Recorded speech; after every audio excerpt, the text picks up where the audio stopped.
Konnichiwa, Jana des. Welcome to another episode of my Japan Diaries. Today is March 31, 2024, Sunday. And today na nga yung schedule ng part 2 ng ating prenuptial photoshoot dito sa Japan, dito sa Tokyo. But this time is with different photographer naman. He's from the Philippines pa talaga at bumiyahe siya dito sa Japan kasi meron siyang scheduled photoshoot at kinontak nila kami para gumawa nga ng prenup photoshoot din para sa amin. Lumabas kami ng bahay ni King Kong ng mga around 6:30 AM kasi maaga ang call time namin. Since Sakura season nga dito sa Japan at yun nga yung target namin na may mga cherry blossoms, siguradong madaming tao kapag medyo late na. Medyo madaming transfer nga din ng sasakyan kaya inagahan na din talaga namin. Maigi ng mas maaga kaysa naman late. Since last time nga, mostly yung shoot namin is panggabi, this time naman ay pang umaga with Sakura kasi yung last time na photoshoot namin with Sakura ay nakakimono lang. Ang sinuot ko na lang din na dress is kung napapansin nyo yung nasa profile picture ko nga para contrast siya sa color pink. Si King Kong naman yung suot niya din last time. Medyo maaga-aga nga yung dating namin at since hindi pa kami nakakapag-almusal,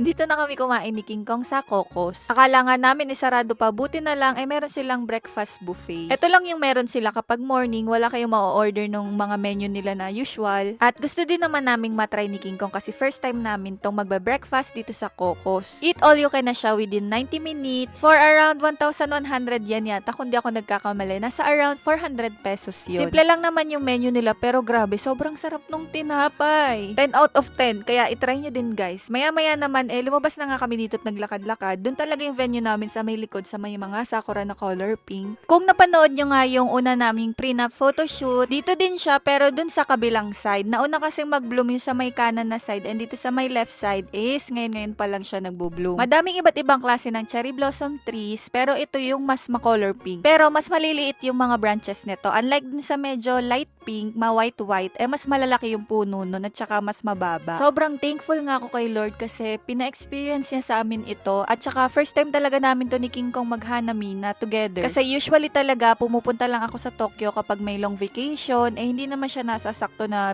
full bloom ng mga cherry blossom dito. Habang inaantay pa nga namin yung photographer namin, nagtambay na lang muna kami dito. Tingnan nyo nga't naglalaglag yung mga petals ng cherry blossom. Si King Kong nga ay nakatulog na't masandal tulog talaga. Ako naman nag-TikTok at video muna dito. Meron nga din ditong mga Pinoy na mga turista, may mga kasamang family at nagte-take photos nga with mga sakura. Maya-maya nga natatanaw ko na yung aming photographer na si Sir Brian Jan de Jesus. Kung gusto niyo makita kung gaano kagaling si Sir Brian, tingnan niyo yung Facebook niya na Brian Jan de Jesus. Makikita niyo doon yung mga photography niya. At siya din po ang photographer ng Soletia. Just check his Facebook and Instagram for inquiries. And kasama niya pala si Kuya Bert na asawa ni Ate Mimay. Shout out sa'yo Ate Mimay. Thank you so much for this wonderful opportunity with Sir Brian Jan de Jesus. So ganito ang setup. Habang may nagpipiknik doon sa gilid, kami naman busy dito sa may puno kasi ito naman talaga yung goal. Bahala na sila dyan.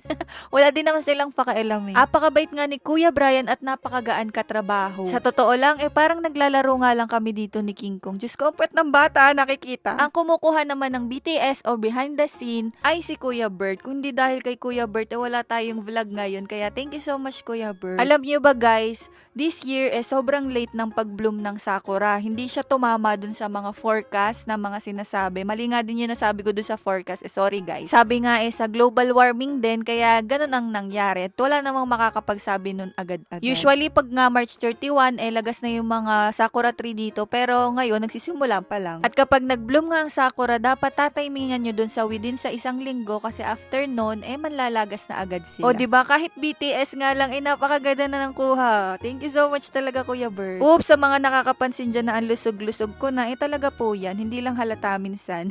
Sabi nga ni Sir Brian, kapag pumupunta nga siya dito sa Japan, nagpo-post siya para kumukuha pa siya ng ibang slots at nagbibigay siya ng malaking discounts. Kaya i-follow nyo siya sa Facebook niya. Iba pa rin kasi talaga kapag may picture kayo sa mga professional, gumagamit ng mga professional cameras kasi maganda talaga yung quality. Shoutout din pala sa aking King Kong na napakabait at nakikipag-cooperate palagi. Kahit minsan medyo alanganin siya sa una pero napakabait. Change outfit naman tayo for our second layout. Ito nga din yung ginamit ko last time pero this time ay daytime shoot naman with Sakura. At tingnan nyo nga tong si King Kong kahit may photographer na kami, Instagram boyfriend pa rin. Thank you so much King Kong. Isa sa rason kung bakit nakuha niya ang puso ko at ang Joke lang. Kasi nga, since mahilig ako magpicture, mahilig din naman siya mag-take ng picture at magpicture din. Kaya nagka-swak kami. At guys, pansin nyo ba, ang ganda ng buhok ni Sir Brian, parang nagpa-salon. Sir Brian, hair care reveal naman. I-reveal mo naman yung long hair mo dati sa comment section. Kung napapansin nyo nga guys, ang dami na ding tao sa paligid. Pero yung framing ni Sir Brian, napakagaling. Parang kami pa ring dalawa lang.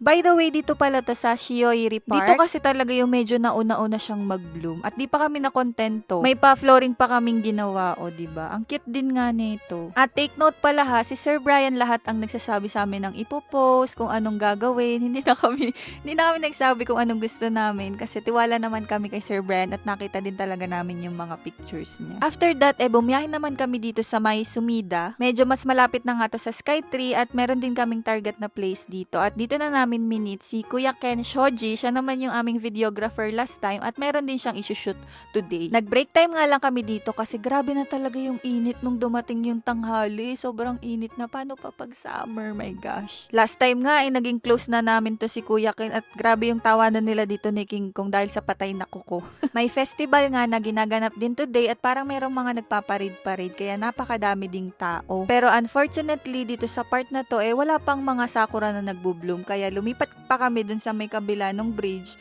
para puntahan yung may sakura na place dun. At ang ganda nga sa part na to, parang Brooklyn Bridge, meron ding mga love locks. Gusto ko nga ding itry sana kasi wala naman kaming nakitang bilihan ng lock. Nakakatawa nga kasi meron pang lock ng bike.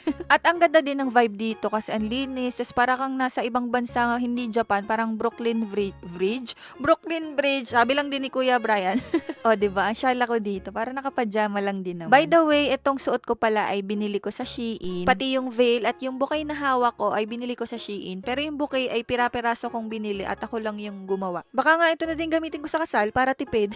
Ang galing ng framing dito ng Kuya. Parang wala talagang tao. Parang kami lang, diba? Ang galing. At alam nyo ba, hindi lang kami yung nandito. Napakadaming tao dito nagpipicture. Actually, halos lahat mga couple, mga nakakimono. Pagtapos nga namin dito, nagpaalam na kami kay Kuya Brian kasi meron pa siyang another shoot para sa hapon. Fully book ang punta niya dito sa Japan kaya sulit na sulit. At maya-maya naman para sa aming pre-enough video, itutuloy namin with Kuya Ken Shoji. Check nyo din yung Facebook page, Instagram ni Kuya Ken Shoji. Dito naman siya based sa Japan kaya kapag kailangan nyo ng videographer, photographer, i-contact nyo lang yung Badshot Productions. Nandun din si Kuya Ken Shoji, nandun din si Jimo-sang at si Pitik ni Port at si Runa na makeup artist. Thank you so much for today, Sir Brian, John De Jesus, and Kuya Ken Shoji, and Kuya Bert sa mga BTS. Maraming salamat po at we can't wait for the result. At kung gusto niyo ding makita yung result, i-follow at i-check niyo din yung Facebook ni Sir Brian John De Jesus at meron din siyang Instagram, Soletya.